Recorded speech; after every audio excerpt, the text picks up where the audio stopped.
Full time at St James's Park, Newcastle 4, Chelsea 1. A devastating day for Chelsea, for Mauricio Pochettino, for his players. Really does feel like a knockback after the positives we felt after the Man City game that were absolutely valid at the time, but unfortunately, defensively, the mentality, the discipline of this team really was exposed today. And I think it's not just about what this result means today, it's also what it means moving forward. I mean, just very clearly, we've lost 2 players to suspension, but then also the feeling of regression again, when it felt like that momentum was being built up before the international break and the games aren't getting much easier. So it is a really, really just almost shell-shocked in a way, because the thing I come away from that game most is it's the first time this season I can think collectively Chelsea were woeful. Now, I know some people may go, well, Dan, look at the Brentford defeat, look at the West Ham defeat, look at the Aston Villa defeat, maybe the Bournemouth draw where we felt frustrated, Nottingham Forest. But even in those games, there were things that Chelsea did that were still positive, like individual players or several players maybe created good opportunities and it was a lack of finishing, or maybe you could have some frustration with officiating, or just maybe Chelsea in one moment being killed. Today it was a collective underperformance. Really, if we're being completely blunt, and I don't know how you could argue with this, the one positive Chelsea moment was the Raheem Sterling free kick. Other than that, what else was there? I mean, the Enzo Fernandez chance that was well saved by Nick Pope. It really was that tragic performance, and collectively that is the concern. I always think it's a concern if you have just an off day across the board with so many players making bad decisions, looking overwhelmed in certain cases, and in one case just letting his team down when they were already losing. And that is obviously the captain, Reece James. We'll get to him, because I felt that in itself, that moment summarised how bad this day was for Chelsea, and it's costly for him personally. For next week, it's costly for Chelsea, and just summed up how, different types of losses, right? Like, it could have been a close 2-1 where Chelsea struggled to get back into the game. When it went to 3 and then you get the red card, okay, this is one of those embarrassing, really, really devastating days. And it does feel like, as a Chelsea fan so far this season, you feel glimmers of hope that you are moving in a good direction, and then you get slapped in the face with cold, harsh reality. And to be honest, St James's Park feels like a very symbolic place for that to happen, because Chelsea have had so many of those moments at St James's Park over the years, and for it to happen against the team that Chelsea are supposedly competing with this season is even more of a crushing blow for Chelsea and for Mauricio Pochettino. And to see where this team can go from here is obviously going to be a big thing, to kind of find that spirit again, but also ensure that collapses like these are not frequent across a challenging period of the season, which it obviously is for Chelsea and is for every team. I think in terms of the starting 11, I know there were some concerns over Moises Caicedo. I mean, he came on later in the game when the game was already done. I understand protecting a player after he's come back from international duty. We were just, reacting to the Mason Mount injury recently, and we've seen so many players pull up with injuries. I think people are having to go maybe that Caicedo didn't start. You can't then moan about players breaking down because they've been pushed too quickly. If that sustains Caicedo over the Christmas period, that's not the biggest concern, but it did give a massive challenge to Leslie Ugochukwu, who actually I felt will get a lot of criticism, but I actually don't think was one of the worst players for Chelsea today.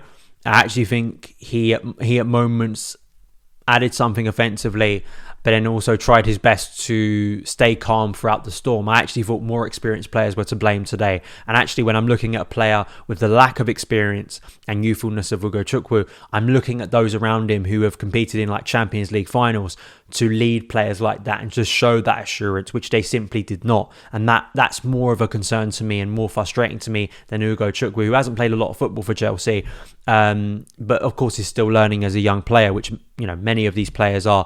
But, that's the thing, right? It was my also, big concern with this is, firstly, just It's the basics that Chelsea did wrong today that were frightening against an opponent. If there are things when you go to St James's Park that you know you have to avoid, it's giving away so many set pieces in and around your box, whether that be a corner, whether that be a direct free kick that Kieran Trippier nearly scored from in the first half, or that's going to be whipped into your box with speed, with physical players that Newcastle have, where the crowd is up. These are all kind of intangible but very tactical things too. And just, everyone knows this going to Newcastle. It's not just about having talent. It's about having the physicality and the bravery at times to stand up to that. And that's what you have to ride waves when you're up there, especially against this Newcastle team. But Chelsea should know that historically going to this ground already. And the amount of times we gave silly, stupid fouls away. Conor Gallagher did it early on. Raheem Sterling did it later in the game. It felt like nearly every Chelsea player gave some form of a silly, nonsensical, not worth it foul away that put more pressure onto Chelsea. And just when you look at individual or just a collective defending for all of the goals, even more horrendous. I did speak about this as a concern thinking back to that Man City game, Akanji, how easy it was for him to stand inside our 6-yard box and get a header away at Stamford Bridge. Here, we conceded a very similar goal to Jamal Lascelles. The first goal, I'm looking at Marc Cucurella for not pushing up, for not being active. Unfortunately, it was a Marc Cucurella type performance today, and I don't mean that as a compliment, unfortunately. Despite the steps forward we thought he had as a player, he's very much regressed back. I'm not saying that Cucurella is the only one to blame. Of course not. There are many. There is a majority of players who have underperformed today. But for that first goal, just how simple it was for Miley as well to be able to pick out that pass near our 6-yard box was also just silly. I thought the lack of protection at times for the defence today was really poor. But then the number of times balls were allowed to go into the box and it felt almost unchallenged was always a massive red flag, even if Chelsea weren't punished for it till later in the game. I mean, again, you can look at the Enzo Fernandez chance that saved before half-time. You can look at the Conor Gallagher one. He had his worst game of the season so far. He should be doing so much better with that chance that's gifted to him. You look at the way Chelsea gifted, I know it's a slightly different moment, but the way Chelsea gifted Newcastle a look at goal when they buried it. Conor Gallagher and Chelsea players in general just have to be a lot more clinical in those moments. And the fact that it's worse for me that it dribbles slowly past the post.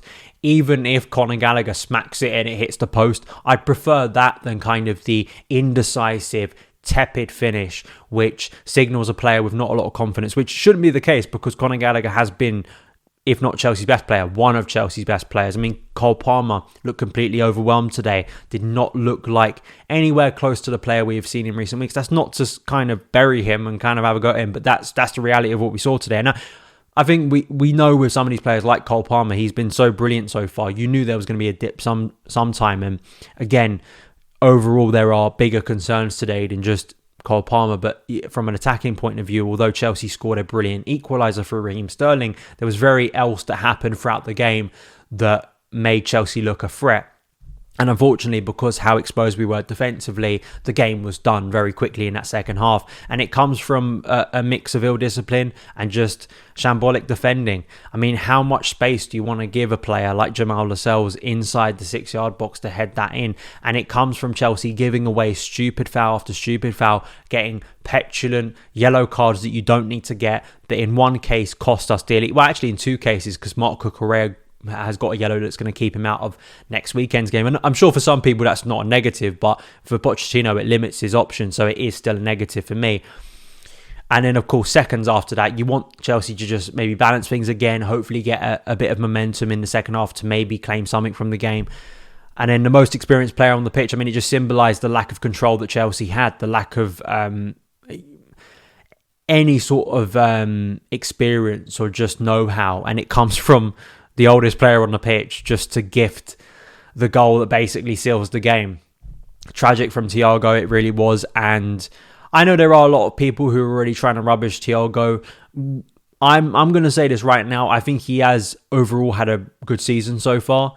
Now, individually, today he was at fault. Of course he was. There's no point hiding away from that. But I do think some people have kind of gone overboard as now he should never, play a game again for Chelsea. Just the usual hyperbole that just kind of, I roll my eyes because, we know the future of Chelsea's defence in 2 to 3 years' time will not include Thiago Silva. But I think it is also fair to point out that this is a guy who, I think in recent weeks especially, has still been playing at a very good level despite his age. But today he was absolutely to blame. And it's just so bad from a player who, again, has young players around him, young defenders, young midfielders, who need him to stay calm. And he just ends the game. And he just completely ruins it for Chelsea. Another player who ruins it for Chelsea is the captain, Reece James. I mean, I just don't know what he was thinking. The first one, stupid, petulant. I don't know if it was aggression from earlier in the game when Joe Linton fouled him, and maybe that should have been more than a yellow, but still, this is the thing with Reece. This is a guy who already misses enough games as it is because he gets injured so frequently. But then it's not just the fact that he misses games because of that. He's been given the captain's armband. One of my biggest concerns about handing Reece James the captaincy was his injury record. But on top of that, I thought he got away with a potential red against Spurs when he nearly lost his head there. We got away with it. Chelsea win the game. He didn't get away with it today. And you want to be captain, you've got to lead by example, even in challenging moments. Even when the game is clearly done, you've got to show a level of composure and experience and leadership to just ride the waves, and just ride the storm and get through the game. I know it's gone. I know the game is not a good one for Chelsea. We know we've lost. But for Reece to do that, it compounds the errors, it compounds the defeat and makes it even worse. And the fact that you are out next week it's just not the sign of leadership. And it's not the sign of a player who is ready to take that role. I know that sounds very harsh. I know we all love Reece, right? We all think on his day he's one of the best players in the world, and that's undeniable in terms of his talent. But there is another side when you are wearing that armband that you have to be a player who is going to command not only your own position but the team around you and show a level of maturity that others don't maybe have in the team, especially when, he's a young player himself, but he's a lot more experienced. This is a guy who's played in international tournaments. This is a guy who's played in a winning Champions League final for Chelsea. I expect a lot more from Reece James. And that moment there looked like a player who had barely played for Chelsea rather than one who has actually played a lot of football, who's wearing the armband. So Reece, I'm sure, will know that himself. He needs to recover. He needs to make sure that doesn't happen again. But when you've got your leader doing that, it kind of summarises the lack of discipline across the whole team, and Chelsea were well punished for it today. The Anthony Gordon goal was a nice individual goal, but it was again Chelsea just being exposed. And I thought Badiashile, maybe tried his best, but he had one of his poorest games. How just bad Chelsea were is just really hard to take. How simplistic the errors were and how simple the goals were for Newcastle was also very hard to take. And it sets Chelsea back. I don't know if it was Pochettino not being on the sidelines. Maybe that had something to do with it. But the fact is, Chelsea have taken a massive hit once again today. It's the worst performance of the season. There are very few positives to take from it. And Chelsea have to respond next week against Brighton. Those are my thoughts. Let me know yours in the comments below. And I'll see you again very soon. All the best.